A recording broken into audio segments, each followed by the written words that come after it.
Hello everyone. Today I will teach you chapter 11th of class 6 NCERT Maths.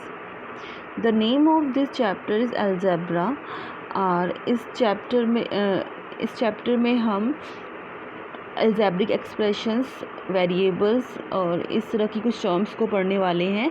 और इस video में हम this is our introduction video और इस video में हम क्या करेंगे, इस चैप्टर के कुछ इम्पॉर्टेंट टॉपिक्स और कुछ कॉन्सेप्ट को कवर करेंगे, जिससे हमें इस चैप्टर की जो एक्सरसाइज हैं उनको करने में बहुत हेल्प मिलेगी और हम सारी एक्सरसाइज जो हैं बहुत इजीली कर पाएंगे। ठीक है, तो फर्स्ट है हमारा सबसे पहले हम पढ़ेंगे अलजेब्रिक एक्सप्रेशंस क्या होते हैं। ठीक है, और उसमें कुछ हम रिवाइज करते हैं। First, variable. What is variable? Variables क्या होते हैं? वेरिएबल्स इज़ अ लेटर और symbol that represents an unknown quantity. कि जो आपके वेरिएबल्स होते हैं वो आपके like x y z n t कुछ भी हो सकते हैं, जो कि आपकी क्या करते हैं, अननोन क्वांटिटी को रिप्रेजेंट करते हैं, जो कि आपको नहीं पता कि उसकी वैल्यू क्या आने वाली है। क्लियर? उसके बाद जो है नेक्स्ट है आपका अलजेब्रिक एक्सप्रेशंस क्या होते हैं। ठीक है, तो अलजेब्रिक एक्सप्रेशंस में क्या होता है कि contains at least one variable and does not contain an equal sign. इसमें क्या होता है, जो अलजेब्रिक एक्सप्रेशंस होते हैं जैसे उसमें क्या होता है कि एक तो आपका वेरिएबल इंक्लूड होता है। ठीक है, कम से कम एक वेरिएबल तो आपका इंक्लूड होगा ही होगा, जिस तरह से आपको स्लाइड में शो रखा है, जैसे फॉर एग्जांपल टी।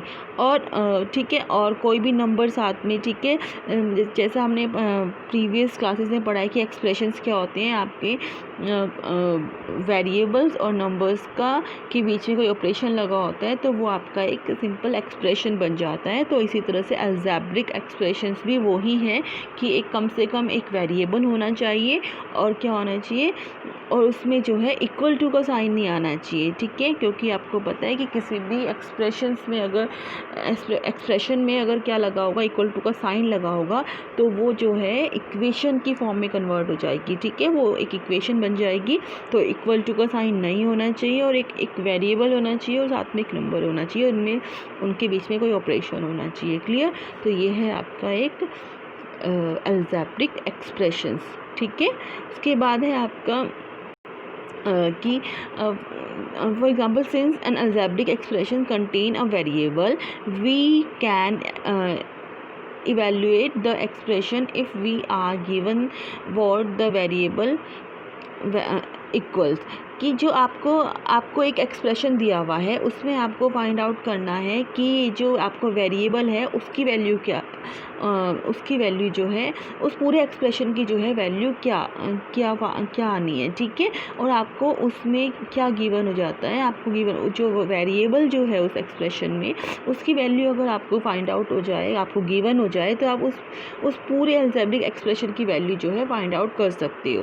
तो आपको ये एक अलजेब्रिक एक्सप्रेशन दिया हुआ है, उसमें आपको ये जो वेरिएबल m है उसकी वैल्यू आपको 8 दी हुई है, तो आप क्या कर सकते हो, उस पूरे एक्सप्रेशन की वैल्यू जो है फाइंड आउट कर सकते हो। तो जो वेरिएबल की वैल्यू दी होती है वो आप पुट कर दोगे, m इक्वल टू 8 पुट कर दिया प्लस 5, तो 8 प्लस 5 इज इक्वल टू 13। तो इस तरह से हम पूरे एक्सप्रेशंस की वैल्यू जो है निकाल सकते हैं।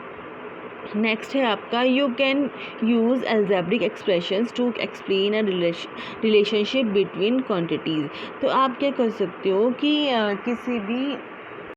किसी भी आप अलजेब्रिक एक्सप्रेशन आपको दिया होता है, तो उसमें एक आपको रिलेशन दिया हुआ है, किसमें, एक जो उसमें आपका जो आपको क्वांटिटी दी हुई है, जो भी आपको वैल्यू दी हुई है उस, और जो आपको वो अलजेब्रिक एक्सप्रेशन में जो आपको वो जो वेरिएबल है उसको जिस चीज़ से शो किया हुआ है उसके बीच में आप एक रिलेशन लगा सकते हो। ठीक है, निकाल सकते हो। For example, her math grade decreased by 6 point, let g represent the math grade. ठीक है, तो उन्होंने कहा कि जो कोई लड़की है, उसका जो मैथ जो ग्रेड आया है वो डिक्रीज़ हुआ है, कितना, 6 पॉइंट जो है वो डिक्रीज़ हुआ है। ठीक है, उसके मैथ ग्रेड से। ठीक है, तो ये आपको एक रिलेशन दे दिया है। ठीक है, तो इस तरह से आप उसमें एक रिलेशन बना सकते हो कि जो उसका ग्रेड है वो डिक्रीज़ हुआ है। डिक्रीज़ मीन्स कम, लेस है ना, कम होना, ठीक है। तो उसके ग्रेड से 6 जो है वो डिक्रीज़ हुआ है। तो इस तरह से आप उसमें रिलेशन बना सकते हो, ठीक है।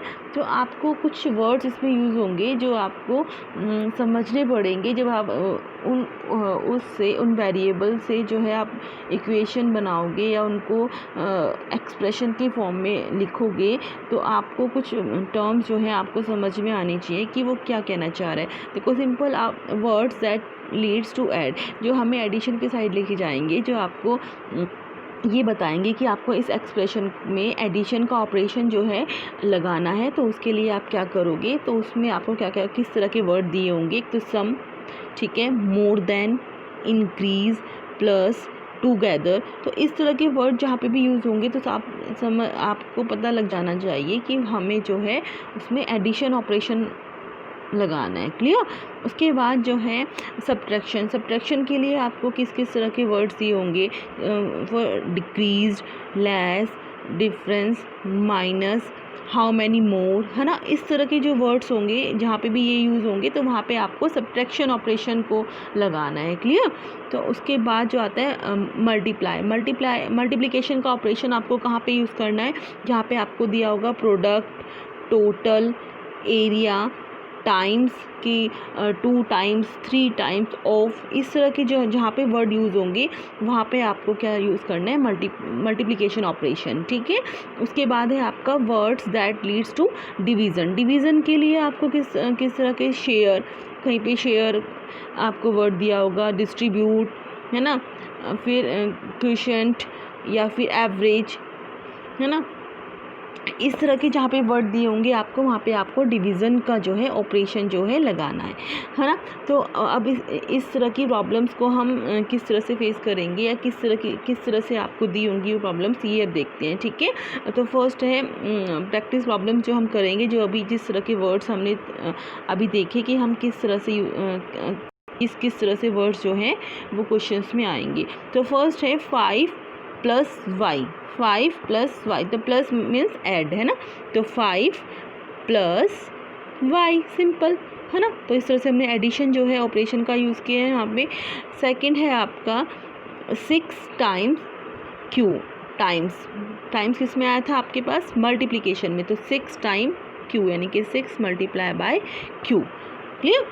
उसके बाद है थर्ड आपका 2 < x, तो 2 < x, x से x का लेस देन मतलब डिक्रीज़ हो रहा है, कम हो रहा है, यानी माइनस का ऑपरेशन हम यहाँ पे यूज़ करेंगे, x - 2 < x, ठीक है। इस तरह से हम जो है क्वेश्चंस में अपनी इक्वेशन या एक्सप्रेशन को लिखेंगे, ठीक है। नेक्स्ट है आपका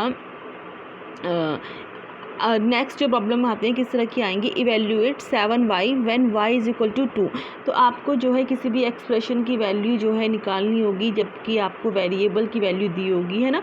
आपको दिया है 7y की आपको वैल्यू निकालनी है और आपको y जो है 2 गिवन है। तो अब देखो इन दोनों के बीच में कोई साइन नहीं है, तो इट मीन्स इन दोनों के बीच में मल्टीप्लिकेशन का साइन है। तो 7 × 2, 7 × 2 = 14, सिंपल, है ना। तो इस तरह से आप जो है किसी भी एक्सप्रेशन की वैल्यू जो है फाइंड आउट कर सकते हो जब आपको वेरिएबल की वैल्यू दी होगी, ठीक है। फिर अब इवेल्यूएट 6 - w व्हेन w = 1, है ना। तो 6 - w और 6 - w कितना है 1, तो 6 - 1 = 5, सिंपल, है ना। तो इस तरह से हम जो है ये फाइंड आउट कर सकते हैं। अब है आपका आगे इस तरह के क्वेश्चंस भी आएंगे आपके पास, जैसे right algebraic expressions for these words phrases. तो इस तरह से आपको वर्ड्स में जो है प्रॉब्लम गिवन होगी और आपको जो है उसको एक्सप्रेशन में कन्वर्ट करना होगा। फर्स्ट है आपका 10 more than a number, more than अभी हमने जब एडिशन के लिए पढ़ा था तो मोर देन किस में, कौन से ऑपरेशन में यूज़ हुआ था, प्लस।